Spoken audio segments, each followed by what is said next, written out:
राधे राधे महाराज जी। महाराज जी, हम दोनों पति पत्नी आपस में झगड़ लेते हैं और फिर एक दूसरे से द्वेष करते हैं। ऐसे में हमारा व्यवहारिक जीवन प्रभावित हो रहा है। हम अलग भी होना नहीं चाहते महाराज जी, पर ये रोज लड़ाई भी हो जाती है महाराज जी। ऐसे में नहीं, लड़ाई क्यों करते हैं? अनुकूलता और प्रतिकूलता ये दो ही संसारिकता है। अनुकूलता में हर्षित होते हैं और प्रतिकूलता में शोकित हो जाते हैं। अनुकूलता में राग होता है, प्रतिकूलता में द्वेष होता है। अनुकूलता में सुख होता है, प्रतिकूलता में दुख होता है। इसी को अध्यात्म के द्वारा समान बनाया गया है। अनुकूल प्रतिकूल में समान, सुख दुखे समय कृत्वा लाभा लाभो जया जयो। जब वो नाराज होकर कोई ऐसी बात कहे तो शांत होकर सुन लीजिए, उत्तर मत दीजिए, लड़ाई मत कीजिए। अलग होना क्या जीवन का निर्णय है? क्या जीवन इसी में आनंदित होगा? क्या तुम ब्रह्मचर्य आजीवन रह सकते हो? क्या वो आजीवन ब्रह्मचर्य रह सकती है? तो क्या व्यभिचार के द्वारा पाप करके नरक जाने का रास्ता पुष्ट नहीं करते? अगर तुम दोनों पति पत्नी मिलकर प्यार से जीवन व्यतीत करते हुए, भगवान का स्मरण करते हुए, तो सदगति हो जाएगी। लड़ाई मत लड़ो, उसको प्यार करो। एक कुत्ते को प्यार करे तो पूंछ डुलाने लगता है, हम मनुष्य को प्यार करें तो क्यों नहीं अधीन कर सकते?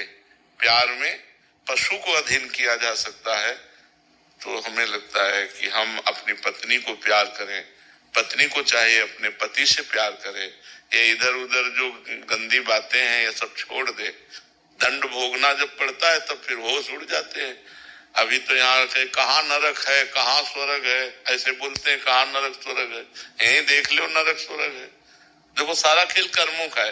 तो हम लोग बहुत होश में चले। ये लड़ाई झगड़ा पति पत्नी में जैसे लड़ाई झगड़ा होता है, एक को गंभीर हो जाना चाहिए। जैसे आप सत्संग में आए हो, भाग्यशाली हो, अब आपको गंभीर हो जाना चाहिए। वो नाराज हो, तुम चुप हो जाओ।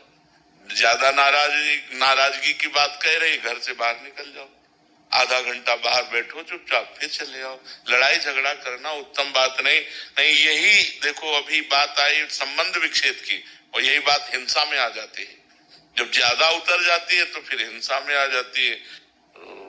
थोड़ा खाओ पियो, दंड बैठक मारो, थोड़ा नियम से कभी कभी अपने ढांचे की तरफ देख लिया करो तो गुस्सा कम हो जाएगी।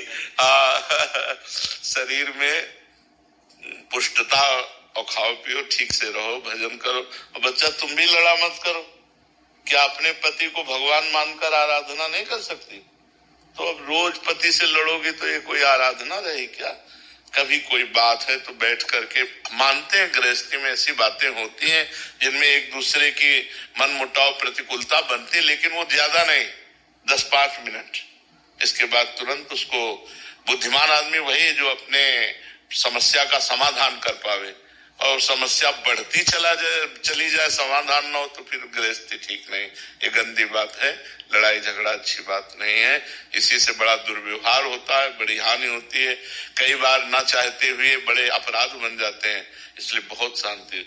ज्यादा जैसे पति होकर के ज्यादा टॉर्चर करे, ज्यादा गुस्सा दिखाए, ज्यादा मारपीट करे, तो अब वो पत्नी का मन प्यार के लिए तड़प रहा है, व्याकुलता है, पति उससे बैर विरोध का, अब वो इधर उधर फिर दृष्टि।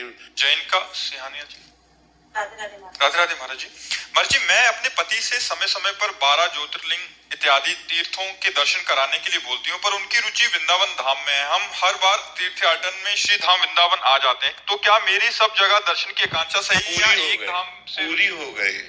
भगवान शिव जब कृपा करते हैं तब भगवान श्री हरि के नाम रूप लीला धाम में प्रेम देते हैं। तो धन्यवाद है आपके पति को, जो जहाँ की चरण रज शिव भी चाहते हैं। किशोरी तेरे चरणन की रज पाऊं, जो रज शिव सनकादिक याचत, सो रज शीस चढ़ाऊं। तो तुम जिस रज में आई हो, ये ब्रह्मेश्वर आदि सुदरूह पदारविंद श्रीमत पराग परमाद्भुत वैभवाया। ब्रह्मा और ईश्वर भगवान शिव भी जिस भूमि की वंदना करते हैं, जिसकी रज को अपने माथे पे लगाते हैं, वही वृंदावन धाम। यहाँ आ गए मतलब सब दुनिया के तीर्थ हो गए। क्योंकि जितने भी तीर्थ हैं, आप गौर से ध्यान दीजिए, भगवान शंकर के सिर पर गंगा जी विराजमान है। और वो कौन है गंगा जी? भगवान का चरणामृत है। जब भगवान वामन रूप धारण किए और वो ब्रह्मलोक पद गया तो ब्रह्मा ने वो जल चरणों का प्रक्षालन करके कमंडल में रखा। वही ब्रह्म कमंडल से भगीरथ ने तपस्या के द्वारा जब लाए तो वही भगवान शंकर के सिर पर विराजमान हुए। गांगम वारी मनोहारी मुरारी चरणच्युतम त्रिपुरार शिरचारी। जिन चरणों का धोवन गंगा जी भगवान शंकर के माथे पे विराजमान है, उन्हीं चरणों से यहाँ गाय चराया, उन्हीं चरणों से यहाँ खेले, घुटनों के बल यहाँ खेले, भगवान रास किए, भगवान नित्य विहार किए। तो ये भूमि की समानता त्रिभुवन में नहीं हो सकती। जो ब्रज 84 कोष भूमि, उसमें मुकुटमणि वृंदावन। अगर आप वृंदावन आ गए तो सब तीर्थ हो गए, सब पुरियां हो गई, सब भगवान के विग्रहों के दर्शन हो गए। ऐसी भावना करो। ये परम धाम वृंदा विपिन है। जैसे हम पीपल के मूल जल में जड़ चढ़ा दें तो डाल पत्ते सब जगह पहुंच गया, ऐसे हम वृंदावन धाम का सेवन कर लिए तो सब तीर्थों का सेवन कर लिए। अगर आपको मेरी वीडियो पसंद आई तो प्लीज मेरे चैनल रशिखा को लाइक एंड सब्सक्राइब जरूर करना। धन्यवाद।